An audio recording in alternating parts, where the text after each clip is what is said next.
Today we are going to start our new chapter electricity विद्युत। ठीक है, आज हम अपना नया चैप्टर स्टार्ट करने जा रहे हैं बेटा विद्युत। ठीक है, इलेक्ट्रिसिटी होता क्या है? What is electricity? Electricity is a source of energy.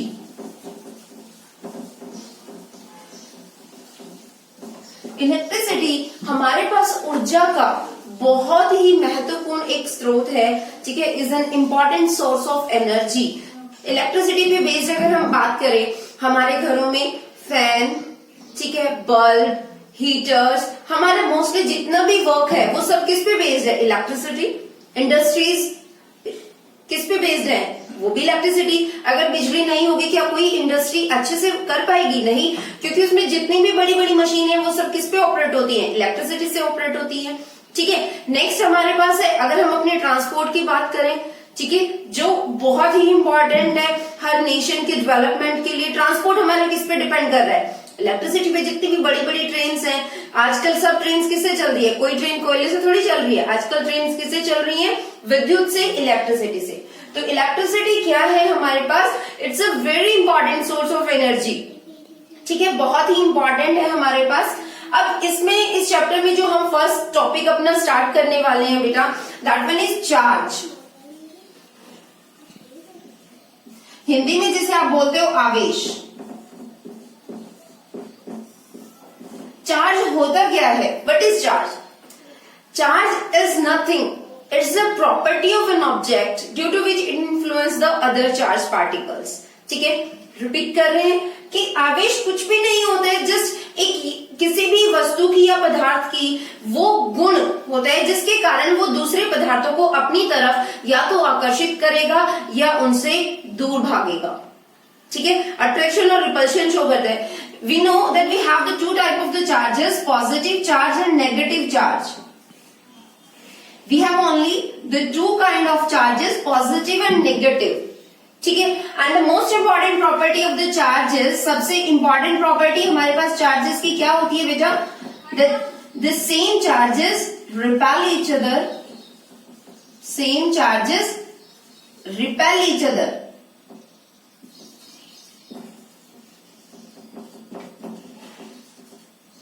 And opposite charges attract each other.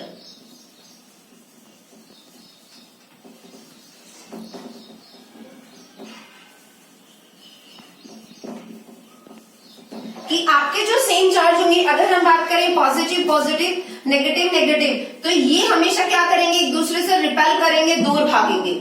और अगर आप पॉजिटिव नेगेटिव की बात कर रहे हो, that we have the attraction, कि पॉजिटिव नेगेटिव को अट्रैक्ट करेगा। ठीक है, सो अगर किसी ऑब्जेक्ट पे चार्ज है बेटा, अगर ये पॉजिटिव चार्ज है तो ही ये नेगेटिव को अपनी तरफ अट्रैक्ट करेगा और पॉजिटिव को रिपेल करेगा। Only just because of the presence of this charge, कि इस वस्तु पर आवेश था तभी इसने दूसरी आवेशित वस्तुओं को या तो अट्रैक्ट किया या रिपेल किया, डिपेंडिंग ऑन कि हमारे पास सेम चार्ज है या अपोजिट चार्ज है। ठीक है, तो चार्ज, अगर आपसे कोई पूछे कि चार्ज क्या होता है, it's the property of an object due to which it influence the other charge particle. यह किसी भी वस्तु का वह गुण होता है जिसके कारण यह दूसरे आवेशित पदार्थों को या तो अपनी तरफ आकर्षित करेगा या उनसे दूर जाएगा, depending on what's the kind of the charge we have, कि हमारे पास वो जो पदार्थ आप लेकर चले हो उस पर क्या आवेश है। ठीक है, तो ये सभी स्टूडेंट्स को क्लियर है कि चार्ज क्या होता है। And we have the two kind of the charges and these are the two property of the charges. ये हमारे पास चार आवेश के गुण है बेटा, दो। ठीक है, सेम में रिपल्शन होगी, अपोजिट में अट्रैक्शन होगी। ठीक है, now next important part of this charge is unit of the charge. Now the question is what is the unit of the charge? कि जो आवेश होता है इसका मात्रक क्या होता है? यूनिट को आप हिंदी में क्या बोलते हो? मात्रक। आवेश का मात्रक क्या होता है? जैसे मास है आपका, ठीक है, द्रव्यमान है, उसको आप केजी किलोग्राम में मेजर करते हो, लेंथ को मीटर या सेंटीमीटर में आप मेजर करते हो। ऐसे ही if you have a charge, then in what's the unit of the charge? Charge का मात्रक क्या होगा? आप उसको मेजर किस में करोगे? The unit of the charge is coulomb. C से आप उसको रिप्रेजेंट करते हो, कैपिटल सी से। तो आवेश का मात्रक क्या होता है हमारे पास? कूलम। सबसे जो न्यूनतम आवेशित है आपका, सबसे न्यूनतम आवेश कौन सा है बेटा? The least charge possible, this one is the charge of electron, which one is 1.6 into 10 raised to the power minus 19 coulomb, negative में। This one is the least possible charge, जो आपका सबसे छोटा चार्ज एग्जिस्ट करता है। This one is the charge of the electron, which one is minus, आप सबको हम पहले भी एक्सप्लेन कर चुके हैं that the charge of the electron is negative and the proton also have the same charge, but this one is positive. The only difference is the charge on electron is negative and the charge on proton is positive. ठीक है, the charge on electron is minus 1.6 into 10 to the power minus 19 coulomb and the charge on proton is plus 1.6 into 10 to the power minus 19 coulomb. What is coulomb here? Coulomb is the unit of the charge. जो coulomb है वो हमारा आवेश का क्या है बेटा? मात्रक है। ठीक है। Now I have one question for you. Pause. The next is how the charges are developed. ठीक है, जैसे ये है हमारे पास मार्कर, डस्टर, पेंसिल, क्या इन पे कोई चार्ज है? नहीं। आप इनको एक दूसरे के पास लेके आओ, ना तो अट्रैक्शन शो कर रहे हैं ना रिपल्शन शो कर रहे हैं। So how the charge is developed on an object, कि किसी भी वस्तु पर आवेश आता कैसे है, आप कैसे उस पर आवेश ला सकते हो। ठीक है, the simplest way is the friction, जो सबसे आपका इजिएस्ट वे है, this one is the friction, जिसे आप बोलते हो घर्षण। जब हम दो चीजों को आपस में बहुत ज्यादा रब करते हैं, this one is the friction. जब आप रब करते हो then the heat get produce, आप सबको पता है ऊर्जा पैदा होती है। आप अपने हैंड्स को भी रब कर रहे हो तो आपको गरम गरम लगता है। ठीक है, यानी कि जो हीट है वो आपकी प्रोड्यूस हो रही है। You can easily realise that, आपको बहुत आसानी से ये एहसास हो जाता है क्योंकि आपकी हथेलियां गर्म हो जाती हैं। ठीक है, our palms gets heated up. उसका क्या रीजन है? अब ये जो हीट प्रोड्यूस हुई है वो क्या करती है, वो किसी एक पदार्थ से इलेक्ट्रॉन लेके दूसरे को दे देती है। ठीक है, for example we are rubbing a glass rod with silk. आपके पास एक सिल्क का कपड़ा है, ठीक है, ये सिल्क का कपड़ा है, let's assume, and this one is a glass road. If you rub the glass rod with the silk, then what you will find out that the glass rod acquires the positive charge and the silk acquires the negative charge. glass rod पे क्या charge आता है आपका? Positive, और silk पे क्या charge आता है? नेगेटिव। ऐसे ही जब आप एबोनेट रोड को वूलन क्लॉथ के साथ रब करते हो, then the ebonite rod acquire negative and woolen acquire positive। ठीक है, अब आप सबके दिमाग में एक क्वेश्चन होगा कि मैम ने ग्लास पे पॉजिटिव लिखा, सिल्क पे नेगेटिव, इस पे नेगेटिव क्यों नहीं लिखा, इस पे पॉजिटिव क्यों नहीं लिखा? ठीक है, that's a reason behind this. When you rub a glass rod with a silk, जब आप एक ग्लास को सिल्क के साथ रब करते हो, देन व्हाट विल हैपन बेटा? The glass has a lowest work function. ठीक है, इसको आप ऐसे ज्यूम कर सकते हो कि जो ग्लास है वो सिल्क की बजाय बहुत जल्दी अपने इलेक्ट्रॉन दे देता है। ठीक है, अब आप सबको पता है, आप सबने 9th क्लास में पढ़ा है। ठीक है, विच one is a donor of electron, जो इलेक्ट्रॉन देता है उस पे क्या आवेश आता है? पॉजिटिव, और जो इलेक्ट्रॉन लेता है उस पे क्या आवेश आता है? Negative. So the silk becomes the acceptor of electron and glass rod becomes the donor of electron. Glass rod अपना सिल्क से पहले इलेक्ट्रॉन दे देता है, जितने इलेक्ट्रॉन देगा उस पे उतना ही पॉजिटिव आएगा। ये सब आपने पढ़ा है 9th क्लास में, और ये जितने इलेक्ट्रॉन लेगा इस पे उतना ही नेगेटिव चार्ज आएगा। So that's the way how the charges are developed on the objects. This one is very easiest method, friction. Friction से आप कर सकते हो। ठीक है, आप सबने देखा होगा बच्चे बहुत एक्सपेरिमेंट करते हैं कि अगर हमारे पास जो स्केल होता है, स्केल को आप जब अपने हेयर्स के साथ रब करते हो, ठीक है, और आप क्या करते हो, फिर पेपर के छोटे छोटे पीसेस लेके उनको उठाने की कोशिश करते हो। जब आप उन्हें उठाते हो तो वो पेपर चिपक जाता है स्केल के। This one is also just because the charges develop due to the friction. आपने क्या किया कि हमारे पास चलो ये क्या है, एक स्केल है, आपने उसको हेयर्स के साथ रब किया तो इस पे चार्ज डेवलप हो जाता है जो पेपर को अपनी तरफ अट्रैक्ट करता है। ठीक है, तो बहुत सारे एग्जांपल हैं बेटा आपकी डे टू डे लाइफ में जो आप देखते हो कि चार्जेस जो अट्रैक्शन और रिपल्शन वो शो करते हैं। ठीक है, फिर से रिपीट कर रहे हैं, द सेम चार्जेस अट्रैक्ट और repel, they repel each other and the opposite charges attract each other. Okay बेटा, now the next question is you have to calculate how many electrons are present in 1 coulomb charge? How many electrons are present in 1 coulomb? कि आपके पास 1 coulomb charge में कितने electron होंगे ये आपको निकालना है। As you all know that the 1 electron is 1.6 into 10⁻⁻19 coulomb equal. Okay, so the 1 coulomb will be 1 upon 1.6 into 10⁻⁻19. 1 coulomb will be 1 upon 1.6 into 10⁻⁻19. ठीक है, जब आप इसे सॉल्व करोगे बेटा it comes out to be 1 coulomb is equal to 6.25 into 10⁻18. 1 coulomb में हमारे पास इतने इलेक्ट्रॉन होते हैं बेटा। ठीक है, ये क्लियर है, यहां से एक ये आपका क्वेश्चन बनता है तो ये आप करोगे। ठीक है, उसके बाद हमारे पास जो नेक्स्ट है important, this one is conductors, जिसको आप बोलते हो चालक, सुचालक हम कह सकते हैं, और एक है हमारे पास इंसुलेटर्स, कुचालक।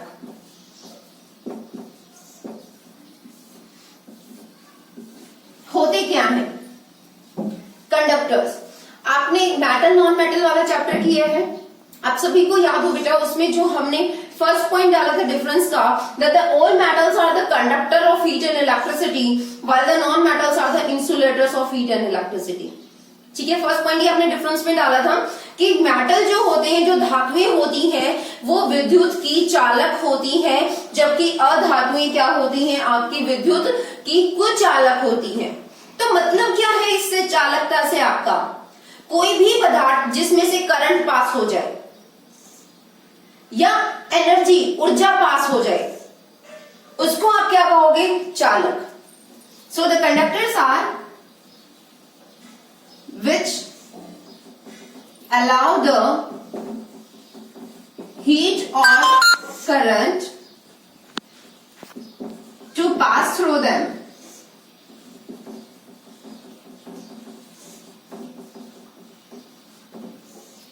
कंडक्टर्स क्या होते हैं, जो अपने अंदर से विद्युत और ऊर्जा दोनों को अपने अंदर से गुजरने देते हैं, वो हमारे पास क्या होते हैं, कंडक्टर्स। और इसमें आपके एग्जाम्पल्स आ जाएंगे मेटल्स, धातुएं।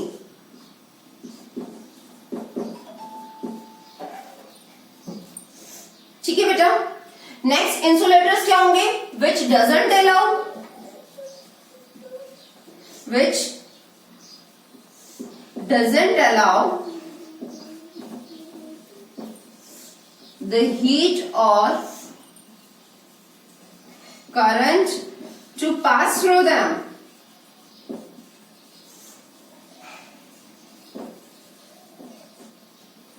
तो कुचालक क्या होंगे बेटा, जो विद्युत को या ऊर्जा को अपने अंदर से पास नहीं होंगे, कुचालक होंगे। इसके एग्जाम्पल आ जाते हैं आपके ड्राईवुड, पेपर, रबर, कॉटन,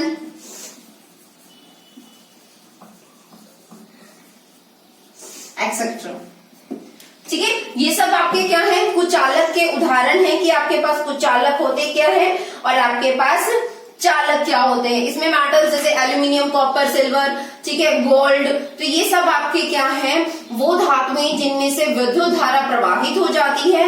और आपके ये क्या है, ड्राईवुड, पेपर। ड्राईवुड लिखा है बेटा, रिमेंबर दिस थिंग कि अगर लकड़ी गीली है तो वो विद्युत की चालक होगी, कुचालक नहीं।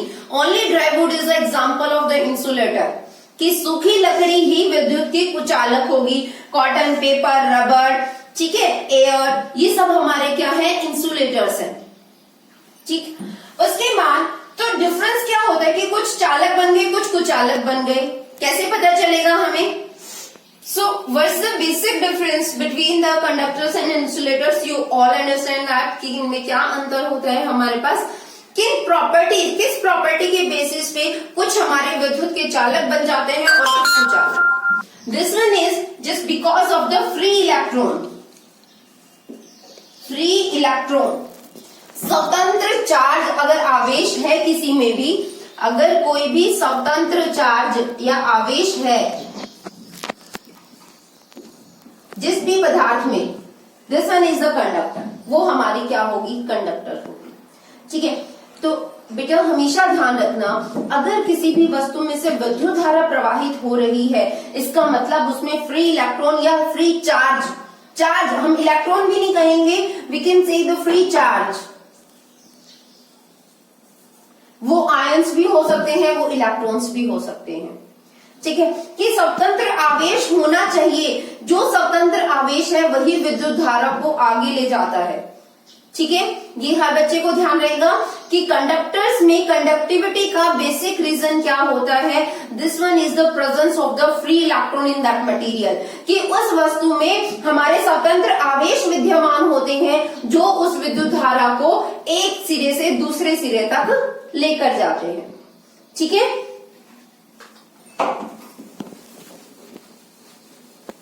आगे नेक्स्ट टॉपिक है बेटा हमारा इलेक्ट्रिक पोटेंशियल।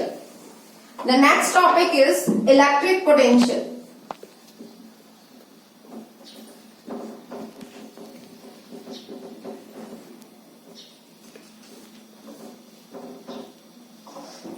इलेक्ट्रिक पोटेंशियल होता क्या है? ठीक है, we have 2 points A and B. We have 2 points A and B. ठीक है, यहां पर हम समझ रहे हैं बेटा इलेक्ट्रिक पोटेंशियल और द पोटेंशियल डिफरेंस क्या होते हैं। पोटेंशियल डिफरेंस, सबसे पहले हम पोटेंशियल डिफरेंस सीखेंगे कि क्या होता है, what is the potential difference, जिसको आप हिंदी में बोलते हो विभवांतर।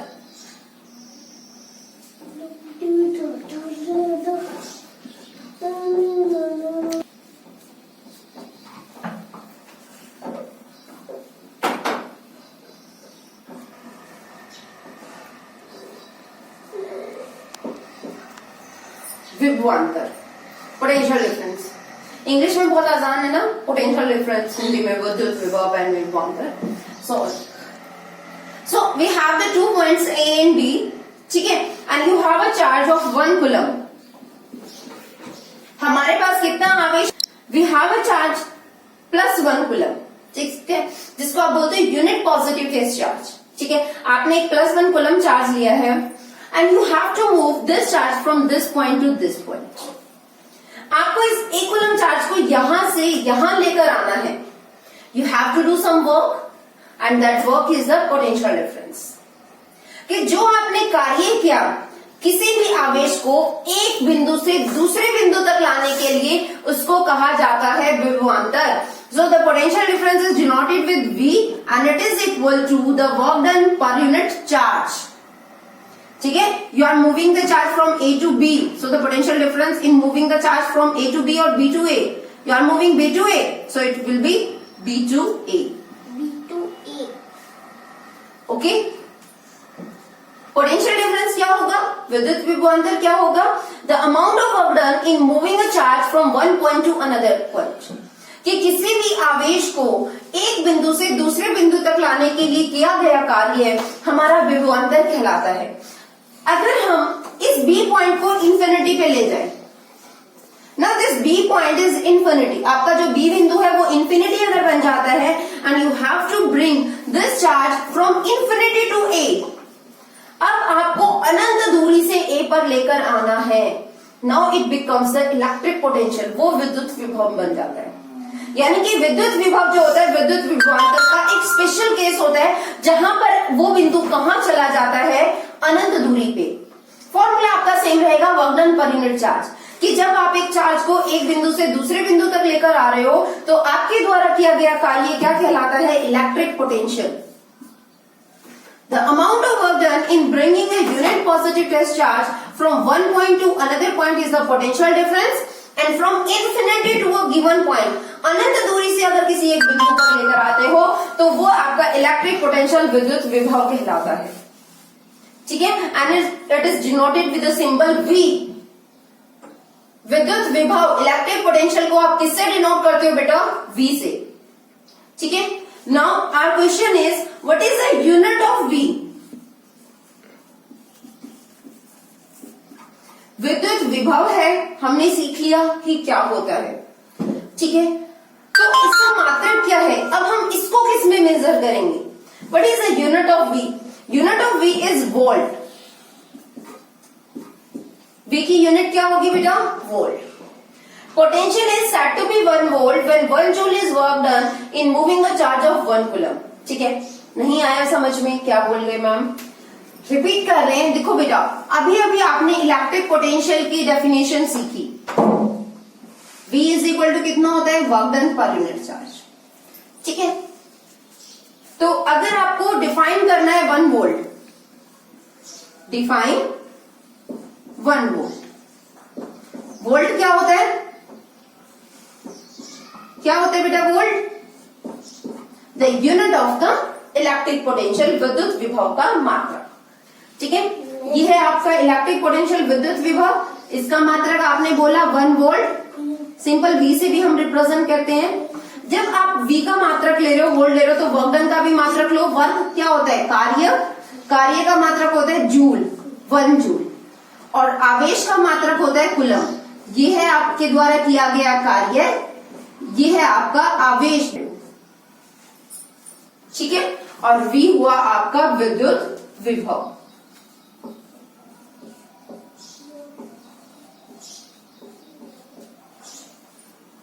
So what is 1 volt?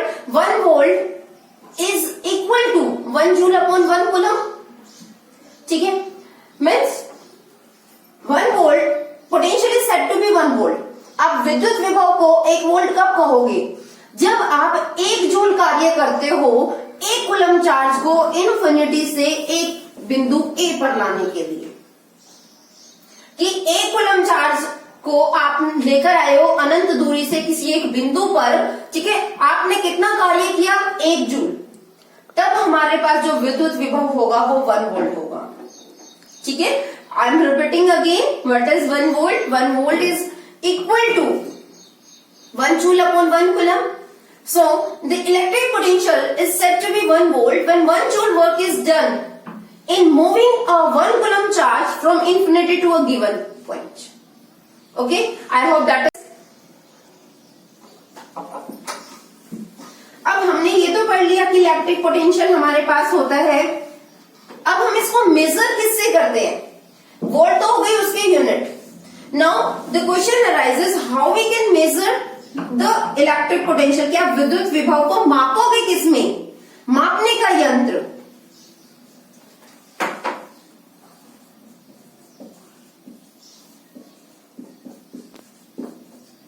मापने का यंत्र। ठीक है,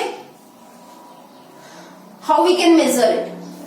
The instrument used to measure the electric potential is voltmeter। The instrument used to measure the electric potential is the voltmeter।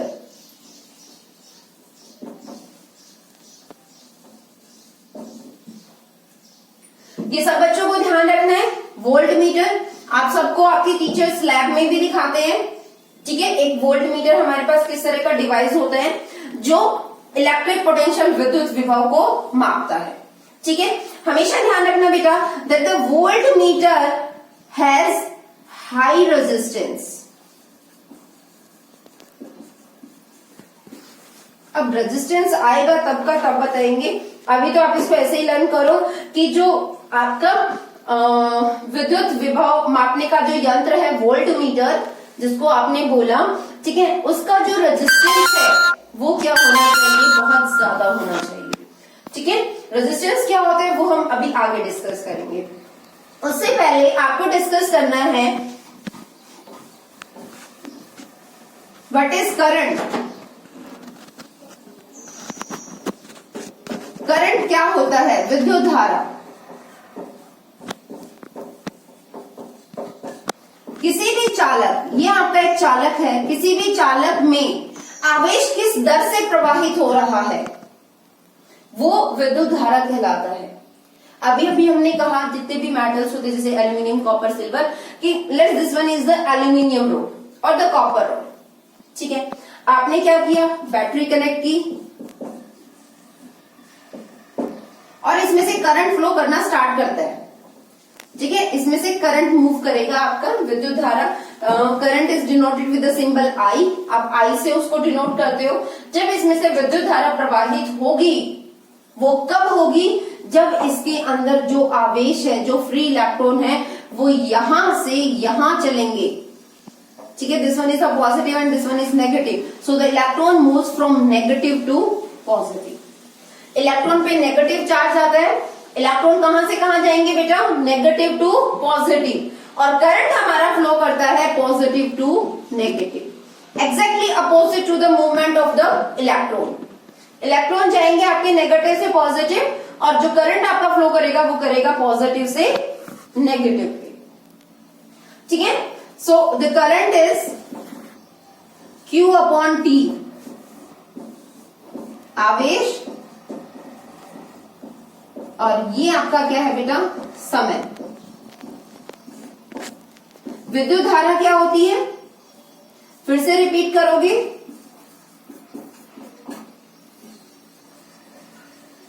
Current, charge, rate of flow of charge, rate of flow of charge, कि आपका charge किस दर से प्रवाहित हो रहा है। आवेश की प्रवाहित दर को हम क्या कहते हैं? विद्युत धारा। ठीक है, और यहां पे जो आपका करंट है बेटा, जिसको आप विद्युत धारा कह रहे हो, इसका मतलब क्या होगा? Unit of current is ampere.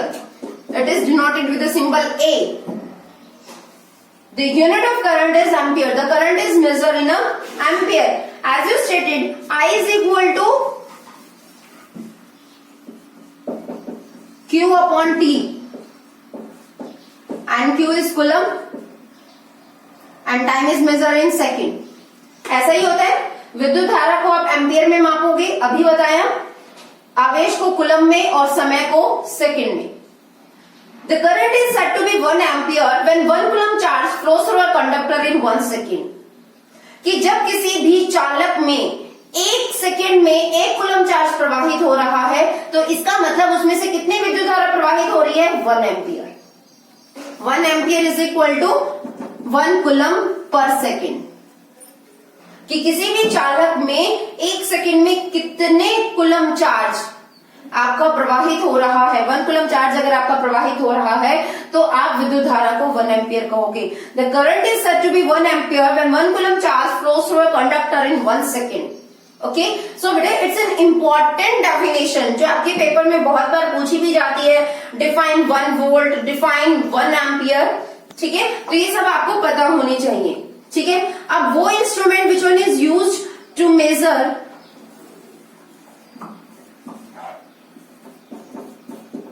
Current. Current को मेजर करने के लिए आप जिस यंत्र का प्रयोग करते हो वो होता है आपका ammeter. And ammeter must have the low resistance. इसमें आपको ये याद रखना है कि एमीटर का जो रेजिस्टेंस है वो क्या होना चाहिए? आपका कम होना चाहिए। ठीक है, आई होप ये सभी पॉइंट्स आप सबको क्लियर हैं कि हमने आपको क्या क्या बताए हैं। ठीक है, उसके बाद नेक्स्ट आपका जो बहुत इंपॉर्टेंट है, दिस वन इज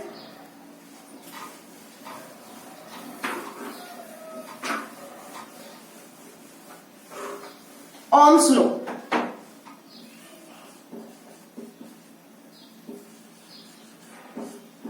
ओम का नियम। ओम एक साइंटिस्ट थे, उन्होंने एक इलेक्ट्रिकल स्टार्टअप लिया हमारे पास, ठीक है। उससे पहले आपको कुछ एक सिंबल्स बता रहे हैं इलेक्ट्रिक कंपोनेंट्स के, उसके बाद ओम्स लॉ हम बहुत इंपॉर्टेंट है बेटा, आपके इस चैप्टर का सबसे इंपॉर्टेंट टॉपिक है ओम्स लॉ, जिसके आपके एग्जाम में आने के 90% चांसेस होते हैं, ठीक है। नेक्स्ट आपका जो हम आपको बता रहे हैं, these are the electric symbols.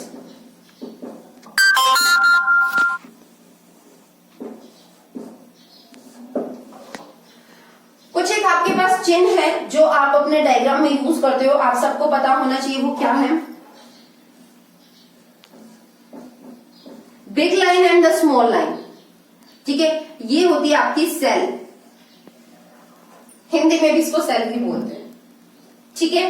And the combination of the two और मोर सेल्स, जब आपकी दो या दो से अधिक सेल जुड़ जाती हैं आपस में, देखो बेटा इनको आपको आपस में जोड़ना है, जब ये आपस में जुड़ जाती हैं तो आपके पास क्या बनती है, बैटरी। क्या बनती है, बैटरी। एक स्ट्रेट वायर है अगर किसी भी डायग्राम में, तो ये है आपकी wire, straight line. Straight line किसको रिप्रेजेंट करती है, आपकी वायर को, ठीक है। एक वायर ऐसे जा रही है आपकी, एक वायर ऐसे है, अगर बीच में डॉट है, if we have a dot between these two wires, ठीक है, it means they are the connecting wires. Connecting wires की दोनों वायर एक दूसरे से जुड़ी हुई हैं। अगर एक वायर ऐसे है और दूसरी को इस तरह से शो किया गया है, एक वायर आपकी ऐसे है तो दूसरी इसके ऊपर से जा रही है विदाउट एनी कनेक्शन, कि वो दोनों आपस में जुड़ी हुई नहीं है। अगर डॉट है तो इसका मतलब उनको आपस में जोड़ा गया है, ठीक है, they are the connecting wires. Circle के बीच में अगर ए लिखा है तो ये आपका एमीटर है। क्या होता है ammeter, the instrument used to measure the current, जो विद्युत धारा को मापने के काम आता है। अगर सर्कल में V लिखा गया है तो वो क्या है हमारा voltmeter, which one is used to measure the electric potential, जो विद्युत विभव को मापता है आपका, ठीक है। उसके बाद this one is the open switch, इसको आप इस तरह से भी रिप्रेजेंट कर सकते हो स्मॉल ब्रैकेट से, ठीक है, और आप ऐसे भी इसको रिप्रेजेंट कर सकते हो। This one is your open switch. अगर आपने इसको इस तरह से ज्वाइन किया है, if both dots are connected with each other, अगर दोनों डॉट्स आपकी कनेक्टेड हैं, या आपने सर्कल के बीच में, सॉरी ब्रैकेट्स के बीच में आपने एक डॉट डाला है, this one is the symbol of the close switch, कि स्विच अब आपका बंद है। This one is the example of the open switch and this one is the example of the close switch, okay. Electric bulb अगर आपको represent करना है, this one is represented like this, ये है आपका इलेक्ट्रिक बल्ब, ठीक है। आप इस तरह से भी रिप्रेजेंट कर सकते हो, और कुछ एक बुक्स में जो आपका रिप्रेजेंट किया हुआ है वो इस तरह से भी, सर्कल के अंदर हाफ सी होता है। This one is also the symbol of the bulb, electric bulb. So ये आपके कुछ एक सिंबल्स हैं जो अभी हम अपने सर्किट डायग्राम में यूज करेंगे, ठीक है। तो हर बच्चे को ये सभी क्लियर हैं, तो हर सबको ये अपनी नोटबुक में लिखने हैं बेटा, बहुत इंपॉर्टेंट है, हर बच्चे को पता भी होने चाहिए, ठीक है। एक सर्किट डायग्राम बेटा हम बना रहे हैं यहां पे,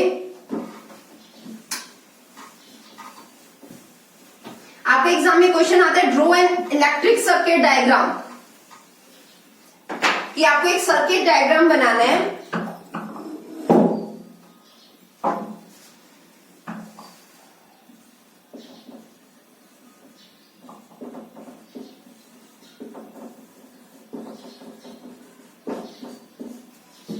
In this circuit diagram, you have to use an ammeter, voltmeter, resistance. अभी resistance it's a new term for you, एकदम नई सी टर्म है हमारे लिए, इसको हम अभी देखेंगे कि वो होती क्या है, कि रेजिस्टेंस हमारे पास क्या होता है, ठीक है। स्विच आपको यूज करना है और बैटरी आपको यूज करनी है, तो उसको हम किस तरह से करेंगे, ठीक है। This one is the symbol of resistance, ये हमने अभी आपको नहीं बताया सिंबल्स में, ये आपका प्रतिरोध का चिन्ह होता है। रेजिस्टेंस को आप हिंदी में बोलते हो प्रतिरोध, जिसको आप डिनोट करते हो आई से, जैसे करंट को आप आई से डिनोट करते हो, ठीक है, और प्रतिरोध को हम डिनोट करते हैं आर से। ठीक है, हमेशा ध्यान रखना बेटा, the voltmeter is always connected parallel to the resistance. कोई भी इलेक्ट्रिक सर्किट है कि जैसे आपको एक बल्ब कनेक्ट करना है किसी भी इलेक्ट्रिक सर्किट में, और आपको ये मेजर करना है उसका पोटेंशियल कितना है या उसमें से कितना करंट फ्लो कर रहा है। करंट अगर आपको मेजर करना है then you need ammeter, electric potential अगर आपको मेजर करना है then you need the voltmeter. तो आपको क्या चाहिए, वोल्ट मीटर चाहिए। Then always remember the voltmeter is connected parallel to the resistance, कि जो वोल्ट मीटर होता है उसको हमेशा प्रतिरोध के पैरेलल में कनेक्ट किया जाता है। ठीक है, दो क्रम होते हैं हमारे पास, श्रेणी क्रम और पार्श्व क्रम, वो भी हम पढ़ेंगे। पैरेलल को हम हिंदी में बोलते हैं पार्श्व क्रम, जिसमें क्या होता है कि एक एंड, दोनों एंड जो होते हैं वो एक दूसरे से कनेक्टेड होते हैं। ये वाला एंड इससे कनेक्ट होगा और ये एंड इससे कनेक्ट होगा आपका। ठीक है, सीरीज में हम कनेक्ट करेंगे बेटा एमीटर, इसी के सीरीज में आप कनेक्ट करोगे एमीटर।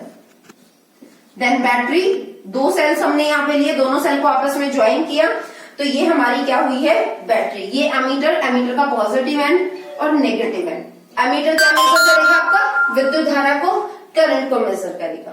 ओके, उसके बाद ये आपने स्विच लिया है, इसको कनेक्ट किया है आपस में। स्विच अगर क्लोज है आपका तो आपका करंट मूव करेगा पॉजिटिव टू नेगेटिव,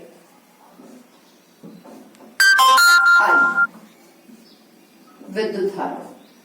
अगर स्विच ओपन है तो आपका करंट फ्लो नहीं करेगा। सो this one is the simplest circuit diagram. ये आपका बहुत ही आसान सर्किट डायग्राम है, ठीक है, जो आपके पेपर में आता है। अब यहीं से हम डिस्कस करेंगे बेटा आपका ओम्स लॉ। ठीक है, हमने आपको पहले भी कहा था ओम एक साइंटिस्ट है जिन्होंने क्या किया, एक कोई भी कंडक्टर उन्होंने लिया, कंडक्टर, ठीक है, उसमें क्या किया, बैटरी कनेक्ट की। जैसे ही उन्होंने इसमें बैटरी कनेक्ट की, ऑलवेज रिमेंबर बेटा the symbol of the cell is one big line and another one must be very small. ठीक है, and the big one represents positive and the small one represents the negative terminal of the battery. Okay, तो उन्होंने क्या देखा, that the current flows through the conductor is directly proportional to the potential applied across it ends. कि जितनी ज्यादा volt की आप battery लगाओगे, आपका इस कंडक्टर में से उतना ही ज्यादा करंट मूव करेगा। ठीक है, कि जैसे जैसे आप आई बढ़ाओगे V भी आपका बढ़ेगा। In other words you can say if you increase the V then I also get increase. ठीक है, इसको रिवर्स भी आप कह सकते हो, V is also directly proportional to I। हमने ये साइन लगाया, this one is a sign of proportionality. ठीक है, कि अगर ये बढ़ रहा है तो ये भी बढ़ेगा।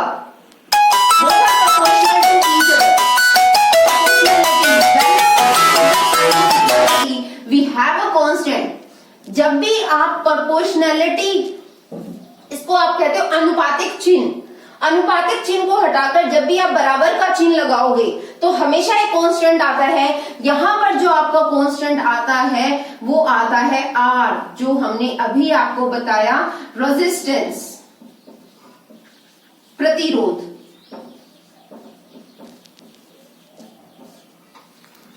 And this one is the Ohm's law. यही है आपका ओम्स लॉ, जो बहुत इंपॉर्टेंट भी है। जब भी आपका ओम्स लॉ आएगा एग्जाम में, आपको उसकी डेफिनेशन लिखनी है। What's the definition of the Ohm's law? Ohm's law stated that the potential applied across the ends of a conductor is directly proportional to the current passing through it at a constant temperature। कि किसी भी अगर चालक में से आप उस पर आपने जो भी विद्युत विभव लगाया है उसके सिरों पर, उसमें से उतनी ही ज्यादा विद्युत धारा का प्रवाह होगा। पर ध्यान रखना कि उसका जो तापमान है वो नियंत्रित रहना चाहिए, वो बढ़ना नहीं चाहिए। ठीक है, ये आप सबको क्लियर है? What is the Ohm's law? उसमें आपकी सर्किट डायग्राम बनाओगे। And next is a graph which you have to plot the graph against V and I। V versus I curve आपको प्लॉट करना है।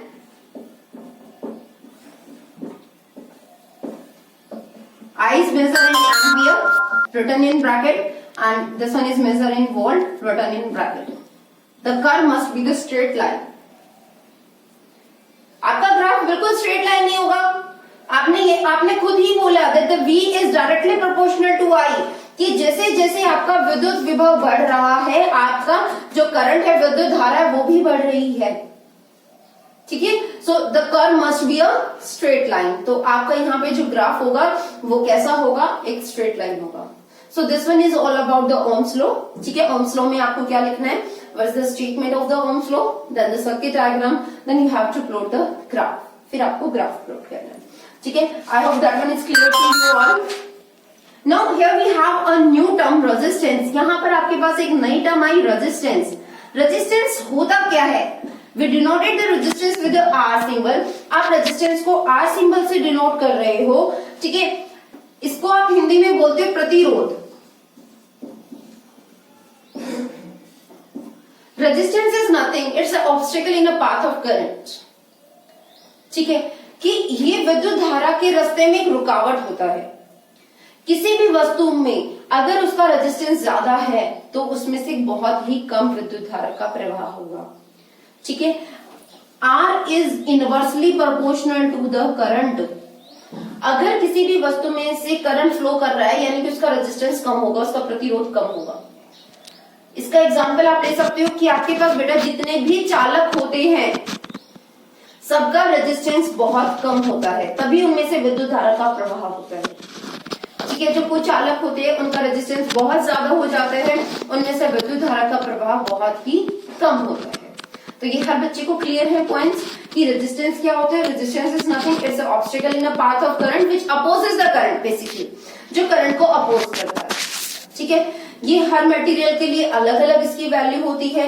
इनफैक्ट अलग अलग टेम्परेचर पे भी इसकी अलग अलग वैल्यू होती है। जैसे आपने कॉपर लिया, 30 डिग्री सेल्सियस पे इसका रेजिस्टेंस मेजर करो। ठीक है, 230 डिग्री सेल्सियस पे इसका रेजिस्टेंस मेजर करो, तो वो दोनों क्या होंगे, अलग अलग होंगे। ठीक है, so the resistance depends on the temperature and also on the nature of the material which you are taking. ठीक है, तो अब हमारे पास एक नई टर्म आई रेजिस्टेंस। तो साइंटिस्ट के माइंड में एक आया कि चलो रेजिस्टेंस के बारे में देखते हैं कि रेजिस्टेंस होता क्या है, किस किस चीज पे उसकी डिपेंडेंस होती है। ठीक है, now what we will find that the resistance depends on the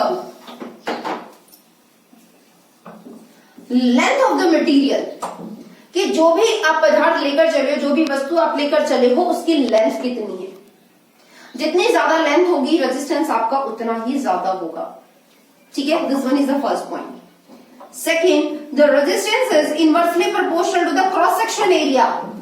जैसे for example this one is your conductor, तो ये जो आपका क्रॉस सेक्शन एरिया है, ये जो एंड्स का जो आपका एरिया है, जो रेजिस्टेंस होता है वो उसके इनवर्सली प्रोपोर्शनल। अब ये जितना ज्यादा होगा रेजिस्टेंस उतना ही आपका कम होगा। ठीक है, and third point, the resistance depends on the nature of the material,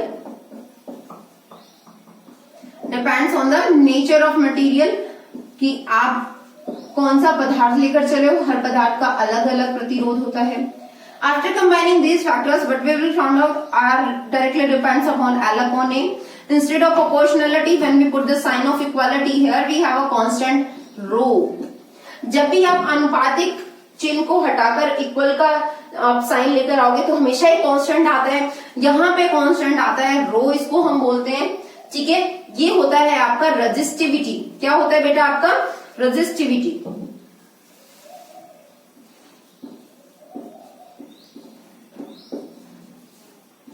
प्रतिरोधकता।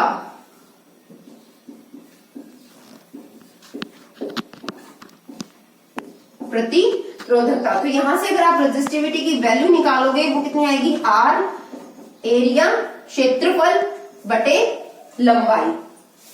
ठीक है, प्रतिरोध गुना क्षेत्रफल बटे लंबाई।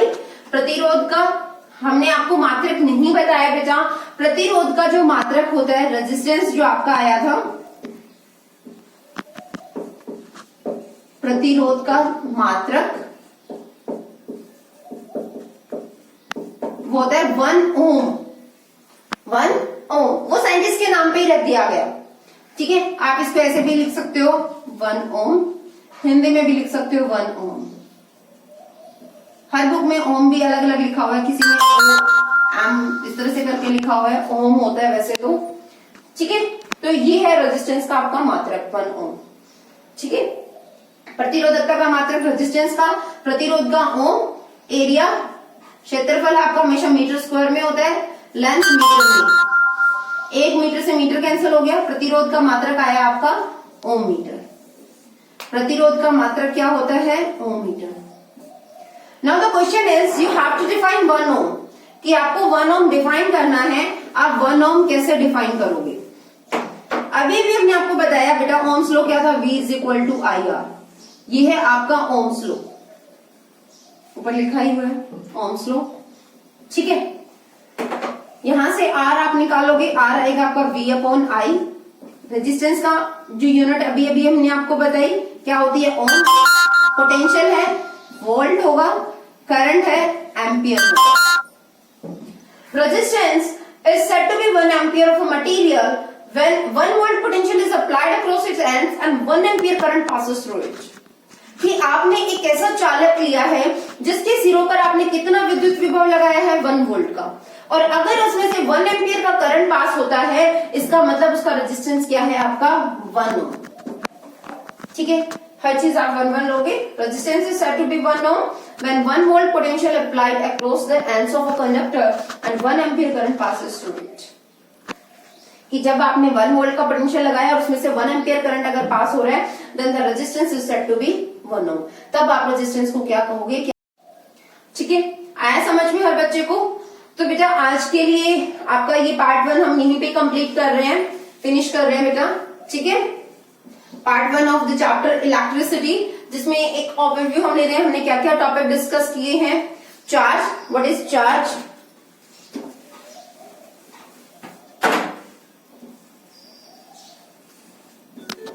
चार्ज, कंडक्टर्स एंड इंसुलेटर्स, चालक कुचालक, इलेक्ट्रिक पोटेंशियल, विद्युत विभव, करंट, विद्युत धारा,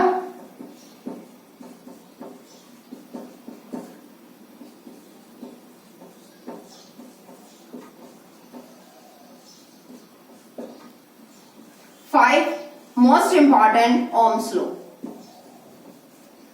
रेजिस्टेंस एंड रेजिस्टिविटी, प्रतिरोध और प्रतिरोधकता,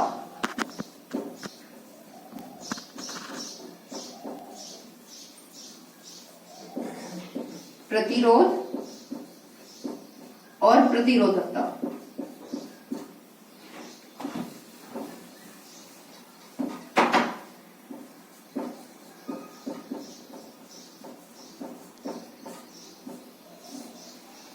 ओके बेटा, तो ये सभी आज पॉइंट्स जो हमने डिस्कस किए हैं। नेक्स्ट श्रेणीक्रम भाषाक्रम सीरीज और पैरेलल रेजिस्टेंस का वो हम नेक्स्ट पार्ट में डिस्कस करेंगे। ओके बेटा, हैव अ गुड डे।